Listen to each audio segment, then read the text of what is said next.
Assalamualaikum dan selamat sejahtera. Selamat pagi. Selamat berpuasa. Selamat bersahur.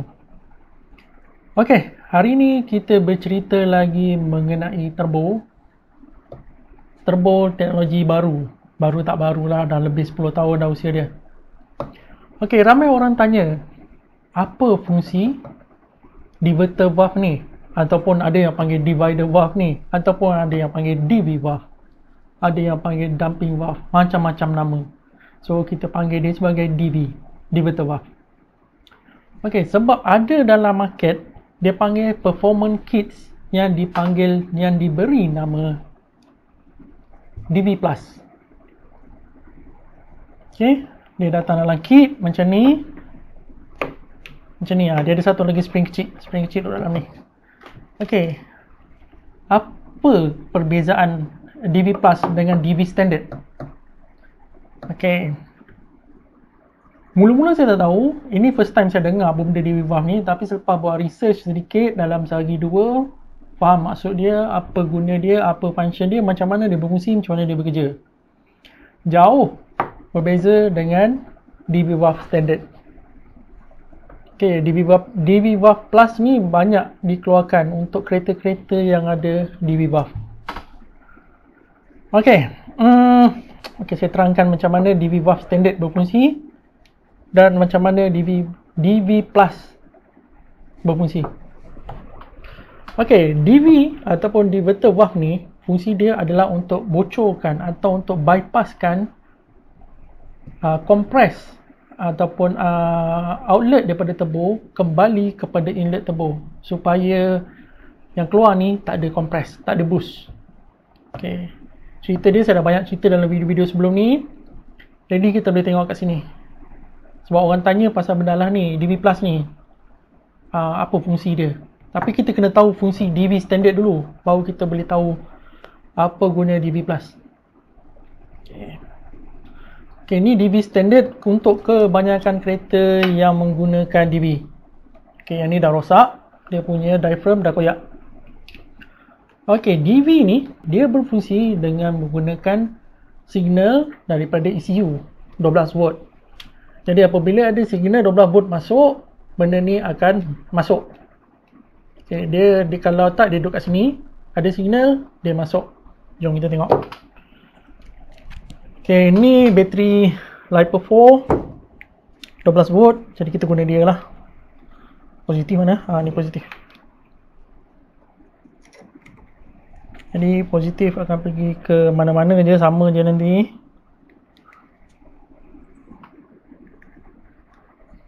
Okay, negatif mana-mana je.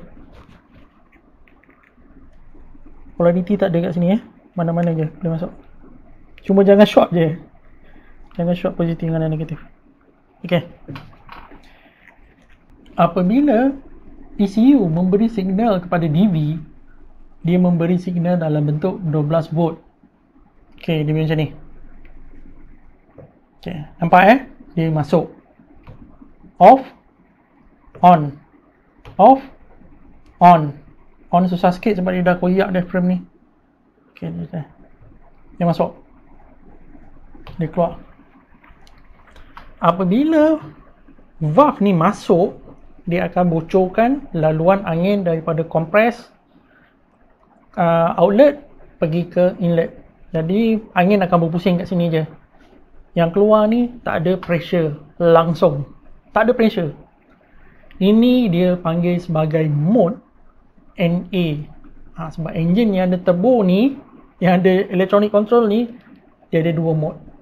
Mode turbo sama macam turbo biasa, dan mode NA sama seperti enjin yang tak ada turbo. Dia jalan NA. Jadi ni alat yang mengontrol dia, alat mengawal dia. Okey, ini fungsi DV Standard. Manakala DV Plus, dia akan ganti valve ni dengan peralatan-peralatan ni. Jadi ni kena cungkil buang lah. Dia akan ada satu plunger kat atas ni. Plunger ni yang akan keluar masuk. Kita tengok. Okay, dia masuk, dia keluar. Dia masuk, dia keluar.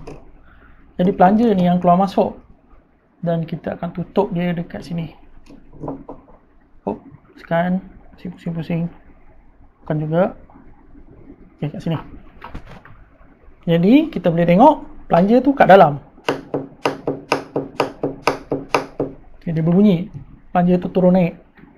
Dan dia akan ada spring kat sini. Dan dia ada piston. Piston ni yang akan menutup lubang bypass. Okay, jadi angin yang daripada kompres punya ataupun outlet turbo akan melalui lubang bypass yang akan ditutup oleh ni piston daripada masuk balik kembali kepada inlet. Tapi ni yang pelik sikit design untuk DV Plus. Tengok saya bagi 12 volt. Kita dengar dia punya plunger tu masuk, tetapi piston dia tak masuk. Piston dia tak masuk. Yang masuk adalah plunger. Jadi macam mana servo ni nak jadi NA mode? Sebab kalau plunger ni tak masuk ataupun piston ni tak masuk, bypass ni tak akan terbuka. Bypass ni akan tetap tertutup. Dan boost akan tetap naik. Dia tak akan jadi NA mode, dia akan jadi turbo mode. Dia akan boost ni akan naik juga. Sehingga satu pressure yang mana pressure tu cukup kuat untuk nak tekan piston ni turun. Okay, dia pressure kuat, dia akan tekan piston ni turun. Tapi bila pressure dia lemah, dia akan naik balik, tutup balik. Dia bergantung kepada spring ni. Semakin keras spring ni, semakin susah piston ni nak masuk. Jadi semakin tinggi pressure yang keluar daripada outlet turbo.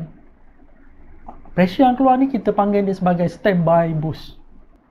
Pressure ni dah ada dalam piping, dah ada dalam intercooler, dah ada dalam piping lagi sampai kepada throttle body. Ni dah standby. Kita nak buka je throttle body, pressure tu terus masuk. Dia sama fungsi macam turbo yang tak ada teknologi elektronik ni. Dia sama macam turbo lama. Pressure dah standby. Tapi apabila kita bagi 12 volt, piston ni tak masuk. ECU dah bagi arahan kat DV untuk buka. Tapi DV tak buka. DV masih lagi tutup. Build up pressure pergi ke throttle body. Jadi NA mode tak ada. Satu hal. Hal kedua, kompresor akan berada di dalam load. Yelah, dia kena buat kerja nak kompres udara ni. Dia nak kompres udara ni, dia kena buat kerja. Jadi dia ada beban. Apabila dia ada beban, dia berpusing perlahan. Dua hal. Jadi waktu bila DV Plus ni berfungsi? DV Plus ni berfungsi apabila boost dah naik tinggi. Katakan yang keluar ni 0.5 bar. 0.5 bar udara akan tolak permukaan piston untuk nak buka. Tetapi piston ni ada lubang. Piston ni berlubang. Jadi 0.5 bar udara yang kena dekat muka ni akan masuk ke bahagian belakang piston dan akan berkumpul kat belakang ni. Jadi 0.5 bar tolak kat sini, 0.5 bar tolak kat sini. Jadi piston ni tak akan terbuka. Duduk keras kat sini, dia berlawan kat sini, sama pressure. Teori dia, praktikal dia tak sama. Tengok design dah tahu dah, jahanam. Design tak cantik. Okay, tak apa. Design sekejap lagi saya cerita apa yang tak cantik. Lepas tu, apabila kita onkan dia ataupun ECU bagi arahan untuk onkan DV macam ni, plunger ni akan turun. Jadi dia akan bocorkan, buka lubang ni. Sebab plunger ni sepatutnya berfungsi untuk tutup lubang tengah ni. Dia tutup. Tapi apabila dia masuk, dia akan buka lubang ni. Okay, dia akan buka lubang ni dan angin yang bertekanan 0.5 bar yang duduk belakang piston ni akan bocor melalui sini. Okay, jadi piston ni tak sama pressure dah. Yang kena kat permukaan piston ni 0.5 bar, tapi yang belakang ni dah bocor. Jadi belakang ni bertekanan lebih rendah. Jadi apabila tekanan rendah lawan tekanan tinggi menang lah. Dia akan tolak lah. Dia akan tolak piston ni masuk ke dalam. Okay, dia akan tolak piston ni masuk ke dalam. Dan apabila ECU bagi arahan kepada DV untuk off, plunger ni akan tutup balik lubang ni. Okay, plunger ni akan tutup balik lubang ni. Tekanan angin 0.5 bar tadi akan kena permukaan ni, masuk dalam lubang ni dan berkumpul kat belakang ni. Okay, dia berkumpul kat belakang ni. Jadi piston ni akan keluar balik dan menutup balik lubang bypass. Macam tu je dia berfungsi. Tapi kalau tengok design dia ni, lepas hari 2 saya tengok belik-belik benda ni, alamak, tak bestnya benda lah ni. Tak best. Benda ni akan hilangkan fungsi NA satu, dia akan hilangkan fungsi boost spike satu. Boost spike akan hilang. Okay. Saya tak tahu kenapa famous sangat benda lah ni. Mungkin marketing dia bagus lah, kenapa orang beli. Okay, benda ni bagi saya